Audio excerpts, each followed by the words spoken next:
are going to discuss about how we can rock our business studies paper in board examinations, right? So we have 5 pointers for you that can help you to bring your preparation from here to here. ठीक है, हम सब ने पढ़ाई तो कर ही ली है, हमने मिड टर्म्स एग्जाम्स भी दिए हैं, हमने आगे प्री बोर्ड भी दिए होंगे, तो हमें नॉलेज तो है कि क्या क्या चैप्टर्स हैं, क्या क्या टॉपिक्स हैं, क्या क्या इंपॉर्टेंट है. बट इन 5 पॉइंटर्स के साथ आई एम डैम श्योर कि आपके मार्क्स बहुत ज्यादा इंप्रूव होने वाले हैं. तो ध्यान से सुनना. हम इस वीडियो को छोटी ही रखेंगे ताकि आपका वैल्यूएबल टाइम की रिस्पेक्ट हो पाए एंड आप वो टाइम पढ़ाई में डिवोट कर पाए, right? So let's start with the very first. Yeah, knowledge is as important as good explanation. Okay, तो ना इसको मैं अपने एग्जांपल से समझाती हूँ. When I was in class 12 मुझे बिजनेस स्टडीज बहुत पसंद था, राइट? मतलब समझ भी आता था, केस स्टडीज भी सॉल्व हो जाते थे, लाइक टीचर ने रैंडमली भी बनाया ना, तब भी मैं उसे जज कर पाती थी कि क्या होगा आंसर. इवन दो इतनी अच्छी नॉलेज के बाद, ठीक है, मेरे मार्क्स नहीं आ रहे थे. मतलब इफ 80 मार्क्स का पेपर है, I was getting around 40 to 50 marks. मुझे लाइक बहुत बुरा लगा कि भाई क्यों इतने कम मार्क्स क्यों आ रहे हैं, जब मेरे पास नॉलेज है तो ऐसा क्यों हो रहा है. मुझे काफी टाइम से समझ नहीं आया. पर धीरे धीरे जब मैंने अपने पेपर को एनालाइज किया, मैंने ये देखा कि इवन तो मेरा आंसर सही है, पर मेरी explanation up to the mark नहीं है. मेरी एक्सप्लेनेशन बस रैंडम है. फॉर एग्जाम्पल, प्लानिंग की एक लिमिटेशन होती है कि it is like time consuming process, right? So even though I know that it is a limitation, time consuming process, but उसकी एक्सप्लेनेशन मुझे याद नहीं थी. मैं अपने मन से लिखती थी वो, तो वो इतना इम्पैक्टफुल नहीं हो पाती थी, राइट? और मानो या ना मानो, बोर्ड इज मोर अबाउट कि आपको थोड़ा बहुत तो लर्न करना पड़ेगा बुक से. उस पॉइंट ऑफ टाइम पे मैंने सीखा कि सिर्फ आंसर इंपॉर्टेंट नहीं होते हैं, आपकी एक्सप्लेनेशन भी गुड होनी चाहिए. वहां से I started learning points from book itself. That doesn't mean कि आप पूरे एनसीईआरटी को ऐसे बिल्कुल ही रट्टा मार रहे हो. That doesn't mean that. इसका मतलब ये है कि जो भी आपको बहुत इंपॉर्टेंट फीचर्स लगते हैं, उसकी explanation, suppose there are 5 points in its explanation, right? 3 सबसे इंपॉर्टेंट हो गए पॉइंट्स, 2 तो चलो एग्जांपल हो गया जो आप अपने हिसाब से भी लिख सकते हो. 3 सबसे ज्यादा इंपॉर्टेंट पॉइंट्स हो गए. Just underline the main word of it.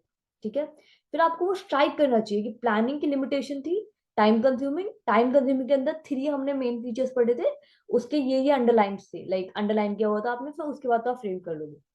तो प्लीज मेक श्योर कि आप एनसीईआरटी को ही रेफर कर रहे हो. अगर आप किसी और बुक को भी रेफर कर रहे हो, it's okay, but I would prefer कि आप एनसीईआरटी को ही रेफर करो. उसका जितना ज्यादा आप उसकी ही एक्सप्लेनेशन को रेप्लिकेट करोगे, वो एक अच्छा इम्पैक्ट बनाएगा आपके एग्जाम में. ठीक है. Second thing is flow chart and mnemonics. ठीक है, मैंने अपने टाइम पे तो बहुत किया था, लाइक फ्लो चार्ट मैंने इतना नहीं बनाए थे, बट निमोनिक्स मैंने बहुत बनाए थे. बिकॉज इतने सारी चीजें हैं, डेलीगेशन, प्लानिंग, ऑर्गेनाइजिंग, इनकी लिमिटेशन एंड एवरीथिंग. आप एकदम से आपको याद नहीं हो सकते फीचर्स, एडवांटेज एंड एवरीथिंग. ठीक है, तो इसलिए निमोनिक्स आर इम्पॉर्टेंट. आप ये सोचोगे कि इतनी सारी चीजें हैं, हम हर चीज का निमोनिक बनाएंगे तो हम निमोनिक्स में ही कंफ्यूज हो जाएंगे, इसका क्या था उसका क्या था. इसके लिए इंपॉर्टेंट होता है कि आपको पता होना चाहिए कि मोस्ट इंपॉर्टेंट क्वेश्चन कौन कौन से होते हैं. ठीक है, जैसे delegation and decentralisation are one of the most important question, तो आपको उनका तो आना ही चाहिए. ठीक है, बट कोई ऐसा टॉपिक है जो इतना इंपॉर्टेंट नहीं है, तो यू कैन लीव दैट, उसके निमोनिक्स बनाने की जरूरत नहीं है. मोस्ट इंपॉर्टेंट टॉपिक से निमोनिक्स बनाइए, राइट? एंड मेक श्योर कि वो निमोनिक बहुत ज्यादा बोरिंग भी नहीं होने चाहिए, लाइक जितना इंटरेस्टिंग होगा आपको उतना याद रहेगा. तो फ्लो चार्ट इज बेसिकली, यार आप लाइक आप इमेजिन करो, जब आपका सपोज कल पेपर है, आप मस्त शाम को बैठे हुए हो, आपके सपोज 12 चैप्टर्स हैं बीएसटी में, राइट? आपने बस 12 पेजेस में उसे कंसाइज कर रखा है, 1 पेज, 2 पेज, 3 पेज. आपका 15 मिनट में आपने पूरा ही सिलेबस रैप अप कर लिया, पूरा ही सिलेबस आपने समझ लिया. ठीक है, तो it is very useful when exams are near. ठीक है, अभी से ही बना के रखो, अभी से ही वो फ्लो चार्ट छप जाता है माइंड में. आप वो फ्लो चार्ट एग्जाम में भी बना सकते हो, उसका कुछ part.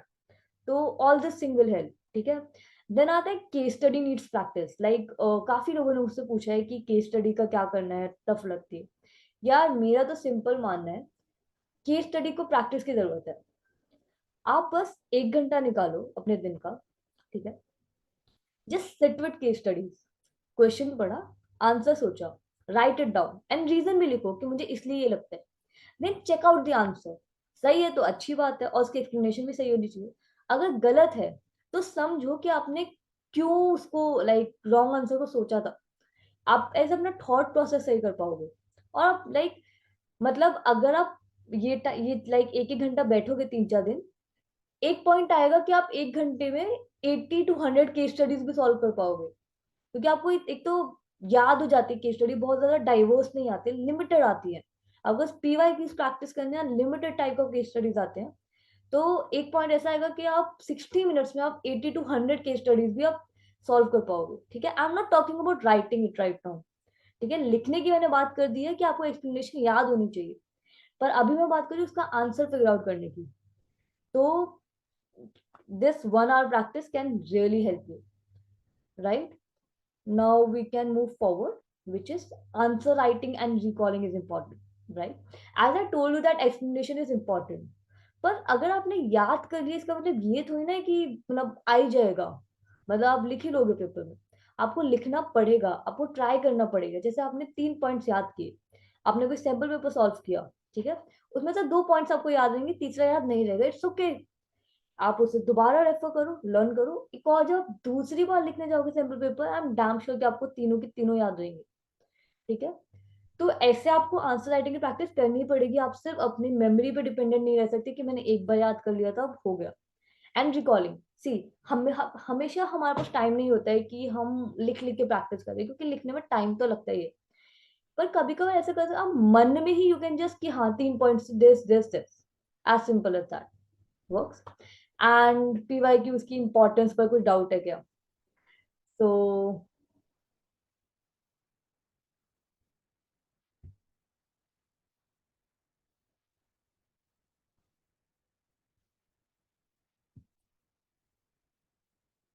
Now we come to answer writing and recalling is important, right? See आपने एक्सप्लेनेशन याद तो कर ली, बट आप जब तक उसे लिखोगे नहीं ना, आपको पता ही नहीं चलेगा कि आपको कब कितना याद हुआ है। आपको लगेगा मैंने 5 पॉइंट याद कर लिया, मुझे याद रहेंगे, पर हो सकता है आपको सिर्फ 2 या 3 ही याद हो जब आपने पहला सैम्पल पेपर ट्राई किया हो। बट जब आप दोबारा रेफर करोगे कि अच्छा मैं ये 2 पॉइंट भूल गया था, तो जब आप जितनी ज्यादा उसे प्रैक्टिस करोगे, आपको बिल्कुल याद रह जाएगा कि क्या मैं भूलता हूँ क्या मैं नहीं भूलता हूँ, कितने पॉइंट से बिल्कुल रट जाएगा। ठीक है, इट इज समटाइम्स इम्पॉर्टेंट। ठीक है, देन ऑल्सो किसी किसी के पास टाइम नहीं होता आंसर राइटिंग का, बिकॉज आप सीवेट का भी देख रहे हो, how to go about things, आपके पास बाकी सब्जेक्ट्स भी हैं, राइट? तो what you can do is recall करना शुरू करो। आपने क्वेश्चन देखा, उसका आंसर मन में ही रिकॉल करो, मन में ही फ्रेम करो, मन में ही पॉइंटर्स बताओ अपने आप को।